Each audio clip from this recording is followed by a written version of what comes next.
हम इस समय हिमाचल प्रदेश में हैं। जैसे जैसे यहाँ ठंड बढ़ रही है, राजनीतिक पारा चढ़ रहा है। हमारे साथ बात करने के लिए हैं हिमाचल प्रदेश के मुख्यमंत्री जयराम ठाकुर साहब, जो बहुत ही सीजन्ड लीडर माने जाते हैं, लोगों में बहुत ही एक्सेसिबल है। सर, लेकिन इस चुनाव को कैसे देखते हैं? क्योंकि ये इस चुनाव को आमतौर पर हिमाचल की जो परंपरा है, लोग उस परंपरा से जोड़कर देख रहे हैं, लेकिन आप लोगों ने एक नया नारा दिया कि रिवाज बदलेंगे, तो क्या रिवाज बदलेगा? देखिए, हमारी बड़ी स्पष्ट मान्यता है और मजबूत मान्यता है, कभी ना कभी परंपराओं को बदलने की शुरुआत होती है।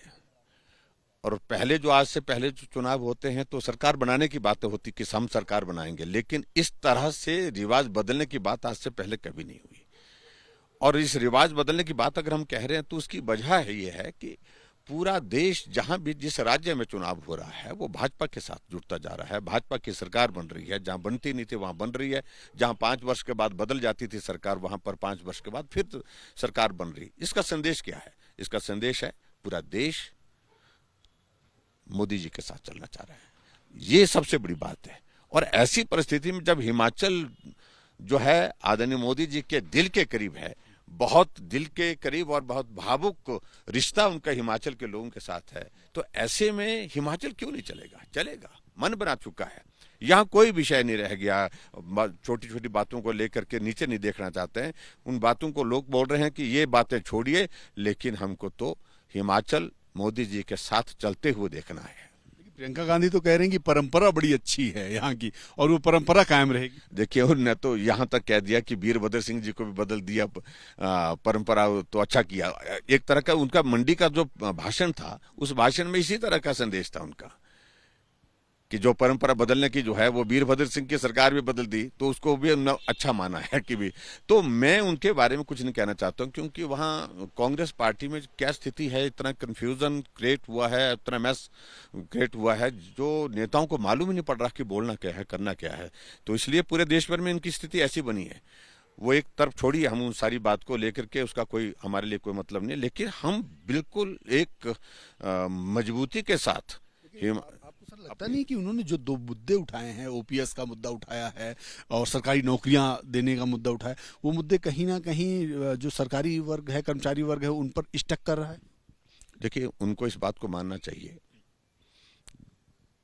कि वीरभद्र सिंह जी ने ही ओपीएस समाप्त की थी,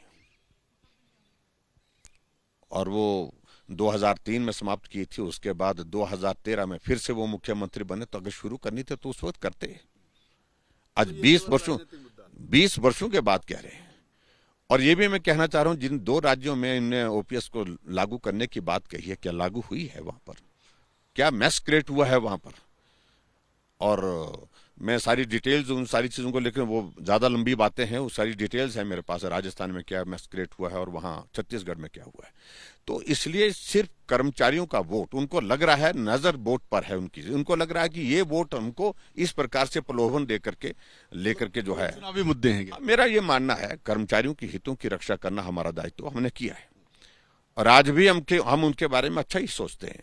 हम उनके बारे में जहां इस मुद्दे को लेकर के वो बात कर रहे हैं, तो हम भी सारी चीजों को लेकर के विचार कर रहे हैं। लेकिन इतना जरूर है कि लागू उनके बस की बात, लागू तो तब होगी जब आएंगे ना। जब आने ही नहीं देंगे लोग तो कहां से लागू होगी? एक तो बात ये है। दूसरी बात ये भी मैं कह रहा हूं कि नरेंद्र मोदी जी देश के प्रधानमंत्री हैं। जब तक वो नहीं करेंगे तब तक के लिए मुझे नहीं लगती है इन सारी चीजों की संभावनाएं हैं। ऐसे में इस सारी चीज का कोई अर्थ नहीं। जिस तरह से इस मुद्दे से वो राजनीतिक मकसद लेने की कोशिश कर रहे हैं, तो वो मिलने वाला नहीं है उनको। सर, मैं देखता था कि चुनाव के शुरू होने से पहले अरविंद केजरीवाल बहुत सक्रिय हुए, राहुल गांधी बहुत सक्रिय हुए, लेकिन जैसे जैसे चुनाव नज़दीक आया, ये दोनों बड़े नेता जो अपने आप को इस राज्य का हकदार मानते थे कि नहीं, ये इस बार हमारी सरकार बनेगी, चाहे आम आदमी पार्टी हो और चाहे कांग्रेस, दोनों नेता चुनावी मैदान से गायब हैं। इसे किस रूप में देखते हैं? देखिए, एक तो इनके नेता भारत जोड़ो यात्रा पर निकले हैं, जबकि उनकी ही पार्टी के लोग कांग्रेस छोड़ो यात्रा पर निकले हुए हैं। बहुत सारे लोग कांग्रेस पार्टी छोड़ रहे हैं। और हिमाचल प्रदेश में चुनाव है, अगर नेतृत्व तो करते हैं किसी पार्टी का, तो उनके लिए सबसे प्राथमिकता का विषय ये होता है कि जिस राज्य में चुनाव है उस राज्य में जाकर के पार्टी के लिए काम करें। उन्हें अपने आप ही छोड़ दिया है। और मुझे मालूम नहीं गुजरात भी जा रहे हैं कि नहीं जा रहे हैं। मुझे लगता है कि ऐसी स्थिति में उन्होंने उचित समझा कि दूरी रखो, मैं अपनी यात्रा पर निकल जाता हूँ, या कांग्रेस वालों ने कह दिया होगा उनको कि तुम यात्रा पर चले जाओ और आप यात्रा पर जाकर के अपना काम करिए और यहाँ आने की जरूरत नहीं है। ये सारी चीजों को लेकर के कांग्रेस पार्टी का नेतृत्व है, उस पर हम उनका निर्णय है, जो करना है वो करें। लेकिन ये हकीकत है, अगर वो आते भी तो भी कुछ नहीं होने वाला, ये भी बात बड़ी स्पष्ट। खड़गे साहब तो कह रहे हैं कि भाजपा का जो अल्टरनेट है वो राहुल गांधी ही हैं, कांग्रेस ही है।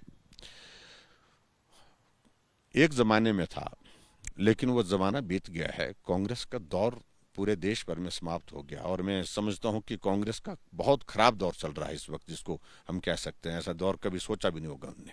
सर, हिमाचल की राजनीति के लिए कहा जाता है अंतर्घात बहुत इंपॉर्टेंट माना जाता है, और भारतीय जनता पार्टी में करीब 20 से ज़्यादा लोग हैं जो इंडिपेंडेंटली भाजपा के खिलाफ चुनाव लड़ रहे हैं। वो कहीं आपको लगता है डैमेज करेंगे पार्टी को? देखिए, धीरे धीरे जैसे कैंपेन हमारा चल रहा है, उन सारी चीजों की अब ध्यान नहीं जाता है। हिमाचल मन बना चुका है भाजपा की सरकार बनाना। हिमाचल मन बना चुका है नरेंद्र मोदी जी के साथ चलने का, और मोदी जी के साथ चलने के लिए, भाजपा की सरकार बनाने के लिए भाजपा के ही कैंडिडेट के साथ लोगों का मन बन चुका है कि हम भाजपा को ही सपोर्ट करेंगे, क्योंकि सरकार भाजपा की बनानी है। और डबल इंजन की सरकार की जो बात कहते हैं हम, तो निश्चित रूप से उसमें नरेंद्र मोदी जी को ताकत देकर के हिमाचल खड़ा होना चाहता है उनके साथ।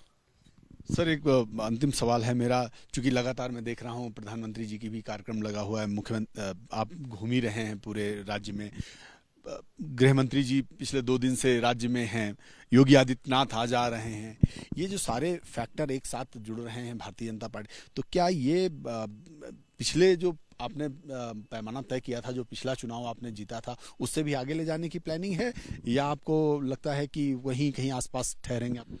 देखिए, जो हम परिस्थितियां इस वक्त की देख रहे हैं, मुझे लगता है कि जो पिछली बार हमने आंकड़ा छुआ था हिमाचल प्रदेश में, उस आंकड़े से हम आगे जाएंगे। उस आंकड़े से आगे उससे आगे जाएंगे, निश्चित रूप से आगे जाएंगे। लेकिन ये इस फैक्टर को कैसे देखते हैं? केजरीवाल कह रहे हैं कि लक्ष्मी गणेश की फोटो लगाओ नोटों में और सब चलना चाहिए, हिंदू अस्मिता के पक्ष में है। देखिए, शायद मुझे लगता है कि अब उनको भी थोड़ा हकीकत मालूम होने लगी है। जो हमारे देवी देवताओं का अपमान करते थे, टिप्पणियां करते थे, हमारी भारतीय संस्कृति के खिलाफ बोलते थे और अलग तरह की मानसिकता के साथ प्रभावित थे, वो विचार के साथ प्रभावित थे, संस्कृति के साथ प्रभावित थे, ऐसे अब उनको इस बात का संदेश जो है वो देने की आवश्यकता पड़ती है कि नहीं, हम भी जो है वो हिंदू संस्कृति के और भारतीय संस्कृति के और उसके साथ साथ में देवी देवताओं के खिलाफ नहीं है। ऐसा उनको मजबूरी में, व्यवस्था में करना पड़ रहा है। तो इसलिए ये हालात के कारण सारी चीजें, और राजनीतिक मकसद के, क्योंकि उनके हमारा एक कमिटमेंट है, हम वैचारिक दृष्टि से जहां खड़े हैं वो खड़े हैं। हमने कहा राम मंदिर बनना चाहिए, और राम मंदिर बनाने के लिए जो किया जा सकता था वो किया है। अब राम मंदिर का निर्माण वहां पर शुरू हो चुका है। हम कहते थे कि धारा 370 समाप्त होनी चाहिए। हमारी कमिटमेंट, कन्विक्शन बहुत क्लियर है और गंभीरता के साथ है, उसमें डेप्थ है। लेकिन ये जो इस सारी चीजों को कह रहे हैं, सिर्फ राजनीतिक लाभ लेने के लिए कह रहे हैं, इसके सिवाय कुछ नहीं है। जयराम जी, चलते चलते एक अंतिम सवाल है। खुद गृह मंत्री अमित शाह ने कल कहा कि राजा रानियों का अब जमाना चला गया, जनता का जमाना आ गया है। आप कितना मानते हैं, कितना सहमत हैं? क्या राजा रानियों का जमाना चला गया? देखो, लोकतांत्रिक व्यवस्थाएं मजबूत हुई है, और खासतौर से जब से हमारे नरेंद्र मोदी जी प्रधानमंत्री बने हैं, तो इन व्यवस्थाओं को मजबूत करने के लिए उन्हें बहुत महत्वपूर्ण योगदान दिया है। और जो पुरानी चीजों को लेकर के ये सारी चीजें चलती थी, राजाओं का, रानियों का दौर जो है वो समाप्त हो चुका है। अब आने वाले समय में उन सारी चीजों की बहुत बड़ी संभावना नहीं रहेगी। बहुत बहुत धन्यवाद। जयराम ठाकुर साहब थे हिमाचल प्रदेश के मुख्यमंत्री, लगातार दौरे कर रहे हैं। अभी भी जब मैं बात कर रहा हूं तो दौरे के लिए निकलने वाले हैं, लेकिन हमारे लिए बहुत विशेष उन्होंने समय निकाला है। मैंने जैसा पहले ही कहा है कि हिमाचल प्रदेश का तापमान गिर रहा है, लेकिन राजनीतिक पारा चढ़ रहा है, जो 8 तारीख को पता चलेगा कि किसके वो पारा किसके पक्ष में जाता है। भारतीय जनता पार्टी की पुनः सरकार बनेगी या कांग्रेस सत्ता में आएगी। फिलहाल भारतीय जनता पार्टी का जो नारा है कि रिवाज बदलेगा, यानी भारतीय जनता पार्टी आश्वस्त है कि हिमाचल प्रदेश में एक बार फिर से वो सरकार बनाएंगे। धन्यवाद सर आपका बात करने के लिए, बहुत बहुत धन्यवाद। बहुत बहुत धन्यवाद। Thank you. नीरज पांडे, प्रवीण दीक्षित के साथ शिमला से।